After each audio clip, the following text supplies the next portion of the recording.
Good morning, everyone. This is Cindy. I'm the Tireless Tangler, and welcome to day 11 of the 100-day challenge.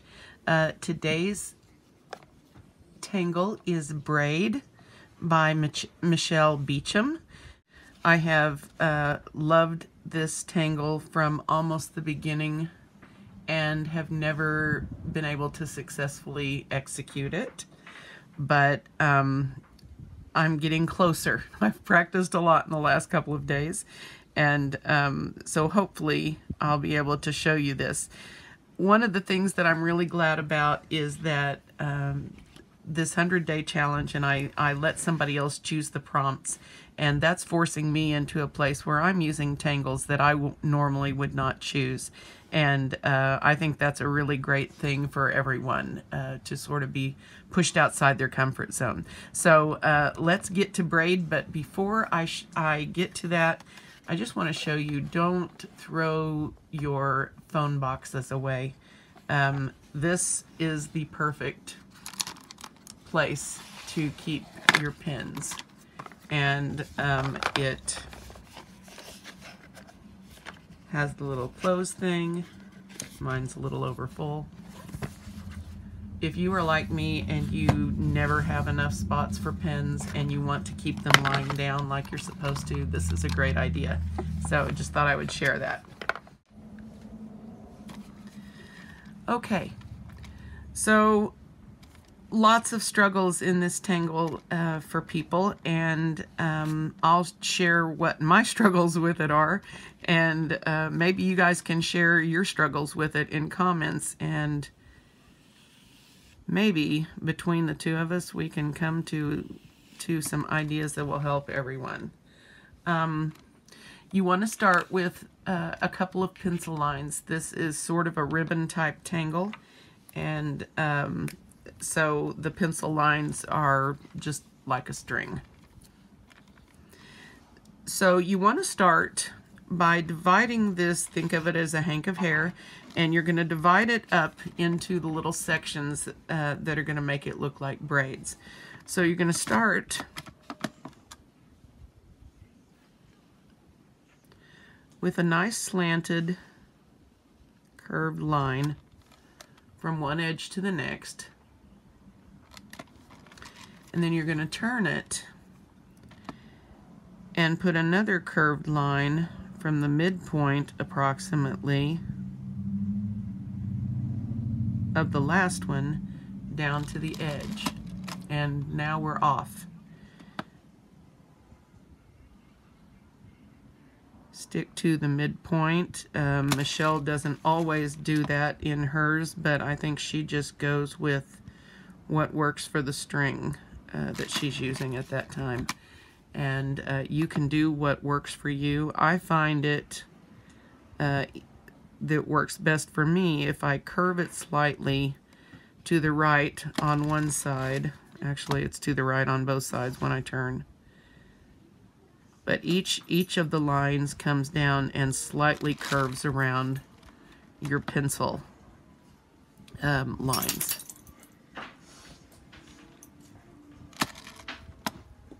And then when you come to this, just keep it up. It's not going to go evenly.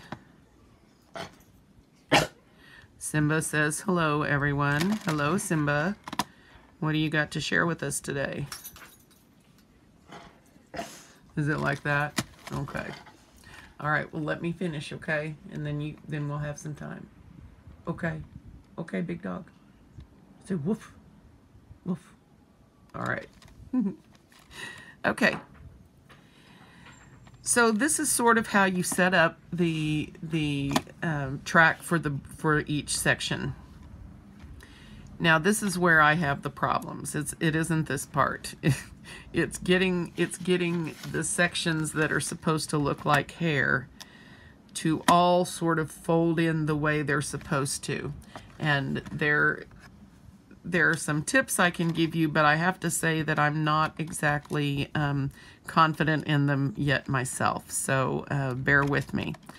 So the way I've been approaching this, and I tried turning those all different sorts of ways in here, And what I'm going to do is start by putting a slight curve and blocking one side. And then if you'll think about braids in the hair,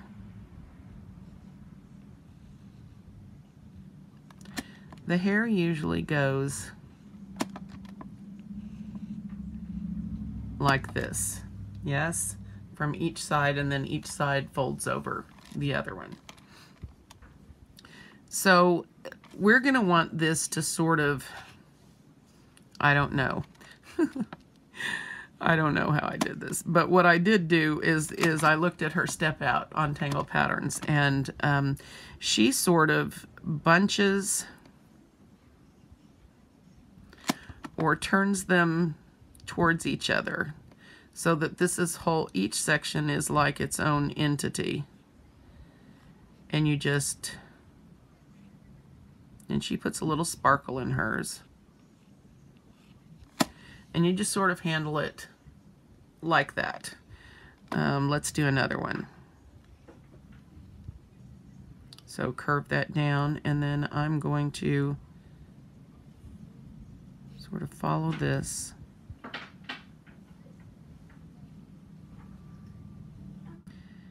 Okay, so just keep working the lines in. You don't want to try to put too many in, then they will really look funny in there. And occasionally, if you want to put a little stray hair out there, that's always cute with a curlicue.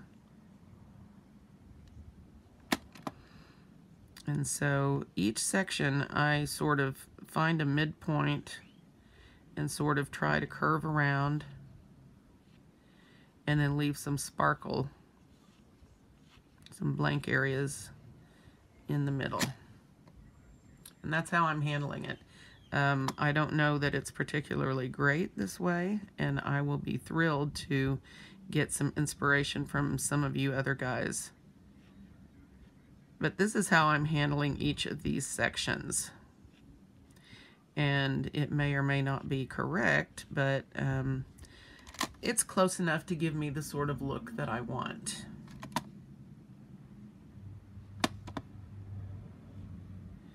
And I just curve each section.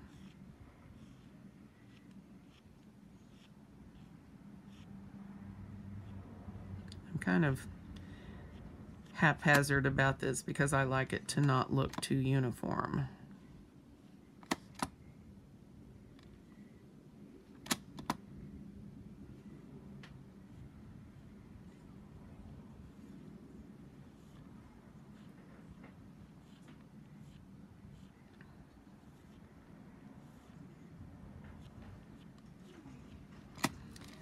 Okay, we're almost done here.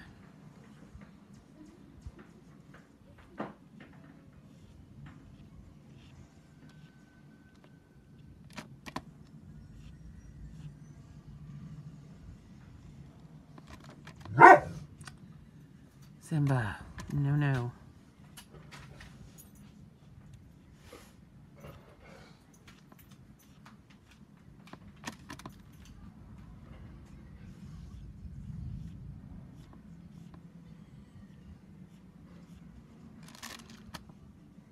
Okay.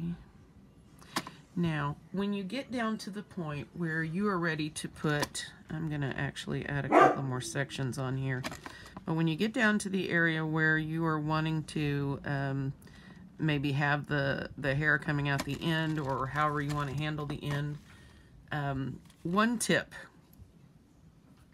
I did this a couple of times and found that this area where the hair or the lines were coming from tended to look funny or not really flow out naturally. So one thing that I did that helped me a little bit was to add some hatched lines just very lightly coming out of this place that go generally in the direction that you're going to want your other pieces to go. And just keep those a little shorter.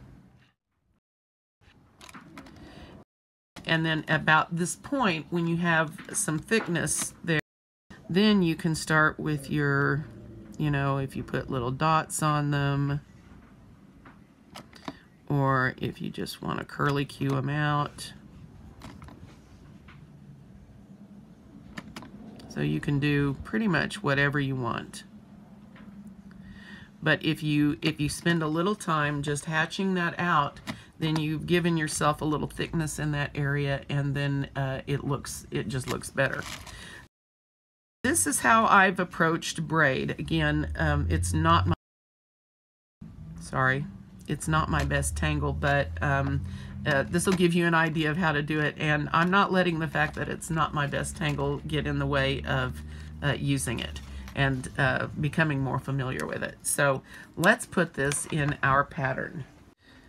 Okay, so I think I will use, I'm going to save this for more grid type tangles for helping that out. So I think I'm going to put this down here. It's sort of made for braid, isn't it? And I'm just going to put it, but I'm going to want to leave room for the end of it, or I can curve it around and not put an end on it and just braid it all the way around. I might do that. So let's give this a try and see how it looks.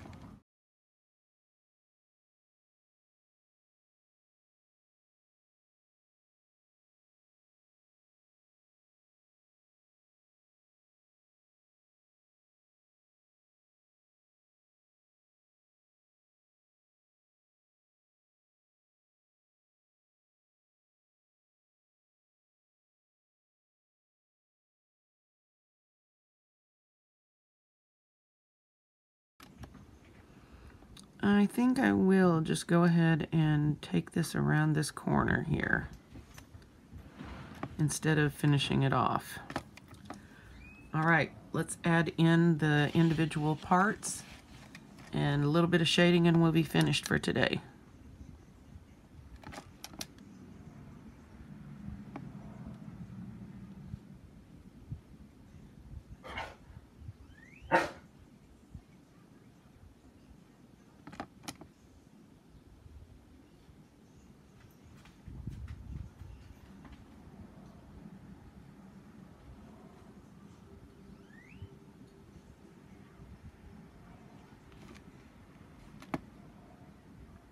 I'm not sure how I feel about this, but I am glad that I have tried it. If I always just gravitate to the tangles that are comfortable for me, then that doesn't leave me much room to grow artistically, and so I really want to be on a growth path.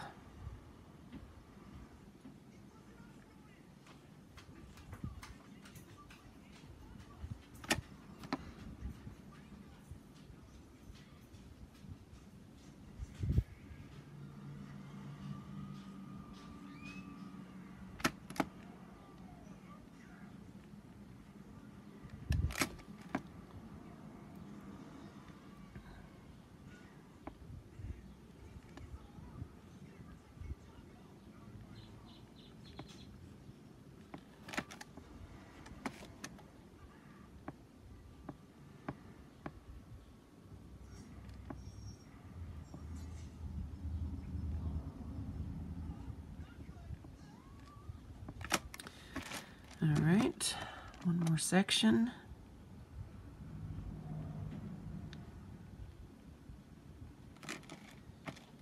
All right, let's put some little hairs out here.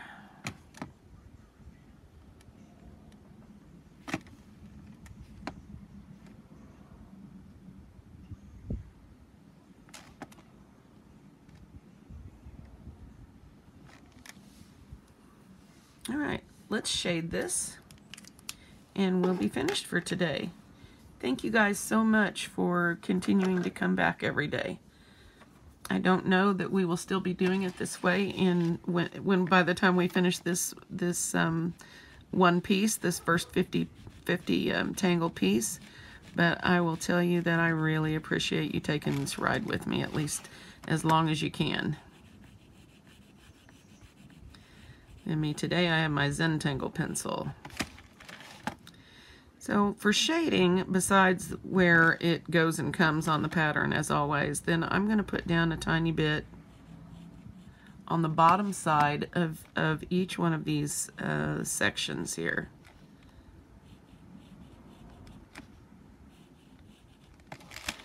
And then trying not to go too crazy since it will spread pretty easily, but doing the same thing pointed the other way on the bottom side.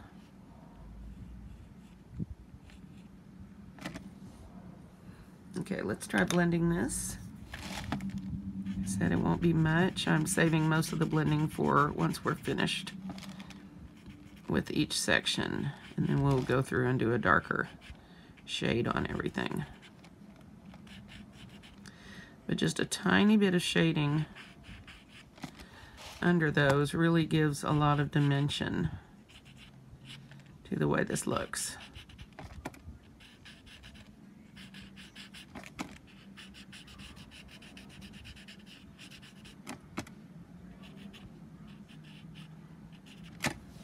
Let's see.